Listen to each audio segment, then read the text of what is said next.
Hi friends, welcome back. Now let's get into our next issue, that's about the critical section.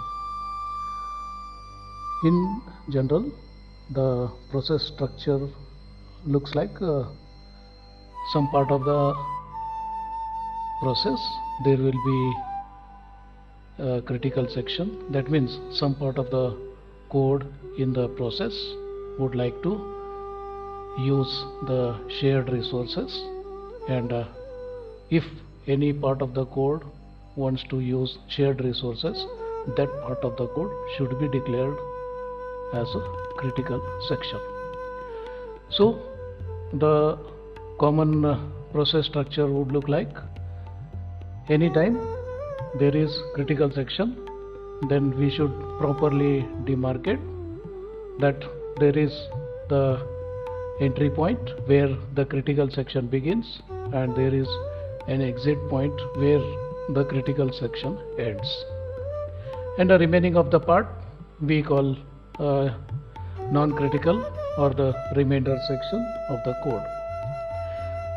So whenever we come across the entry section, we should make sure to stop a while and then verify, is it possible to proceed further to get into the critical section or not.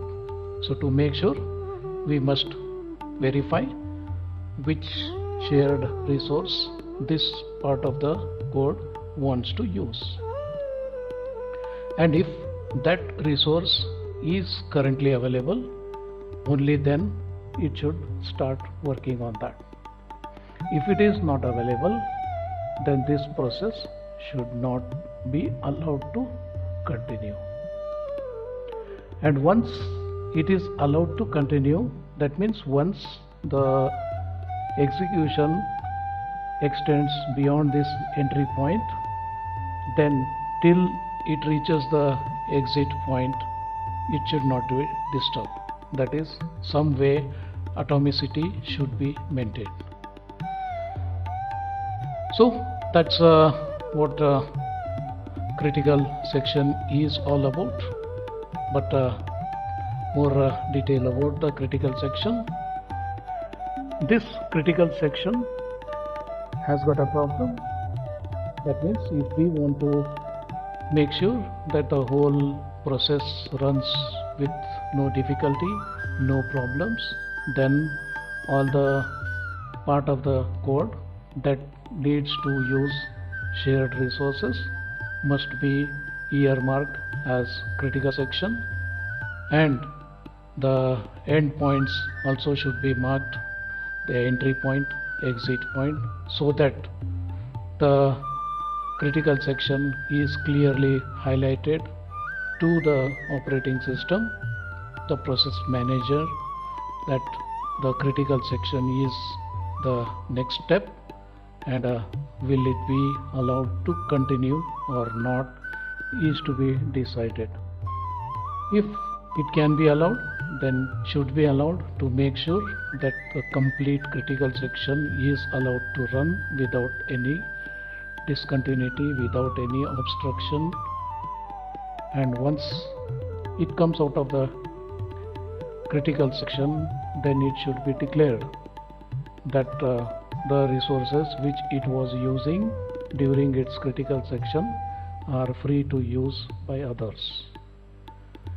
So that's what exit point should do.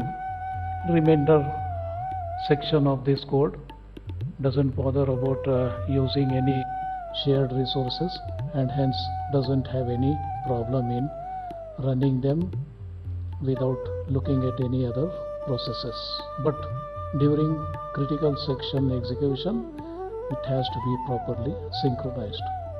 But to make sure that the whole process runs properly, it should satisfy mainly three conditions, and they are: number one, mutual exclusion. That means only one process can be in the critical section at any given time, not more than one. at most one process can be executing in the critical section, and if any process is working in the critical section, then no other process can enter its critical section. So there are n processes competing for the resources. Among all, only one process could get the approval to use the shared resource and hence can enter the critical section. Only one process. That is mutually exclusion. That means if one is using, all others are not allowed to use. Maximum one can use it. The second thing is about the progress. The question now comes is currently no process is working in the critical section, and some processes, one or more processes, want to enter critical section. If one process wants to enter critical section, no issue, it just enters because no other process are currently in the critical section. But if more than one processes want to enter critical section, then the question comes is who should enter, because maximum one can enter. Currently none of them are in the critical section, so some processes want to enter the critical section, and among them who should come first. So when we know that no process is in the critical section and more than one process wants to enter critical section, then the question comes is who should enter.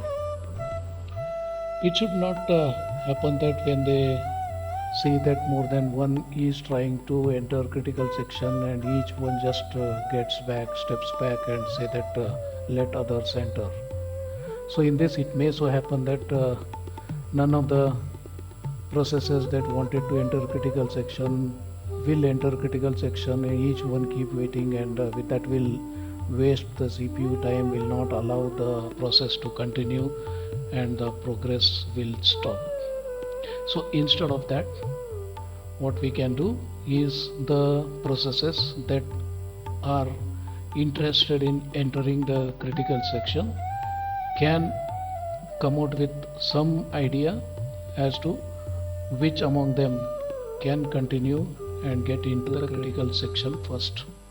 Instead of making each one think that let others do, we can allow them to interact, or some protocol to be defined such that among the processes that are interested in entering the critical section, one of them should be identified, and this protocol should make sure to use the opinion of the processes that are interested in entering the critical section. Definitely don't allow other processes who don't have any interest in entering the critical section to participate and disrupt the whole scenario. So those who are not interested in entering critical section has no right to talk on this, should not have any right to speak upon this, so should be allowed by the processes that have interest in entering critical section. Only they should have the right to decide who to enter and all that. So some way, some protocol should be defined so that only the interested parties to decide who should continue and how to continue and all that. So that ensures the progress. And the next issue is to make sure that there is bounded waiting.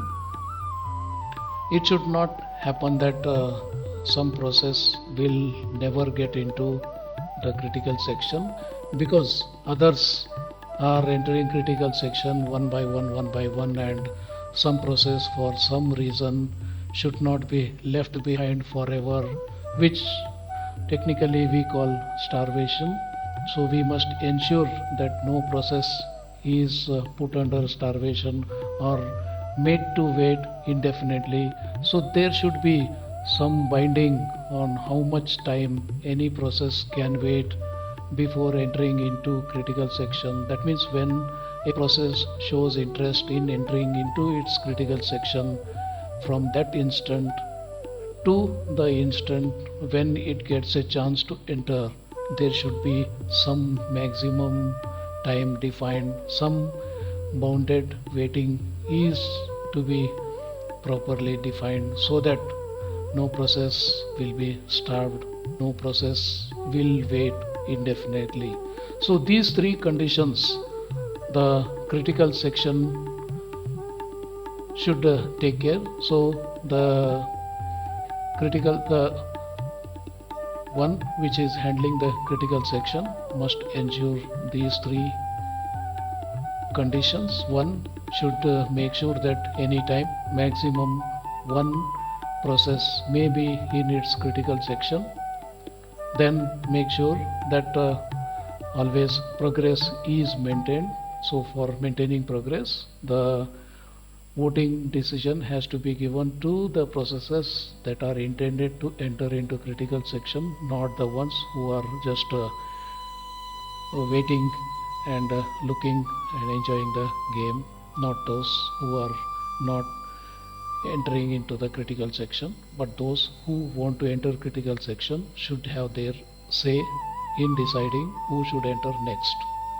And thirdly, there should be some finite waiting, maximum finite waiting should be decided, so that within that period each process wanted to enter critical section should get its chance to execute its critical section, otherwise it may get starved.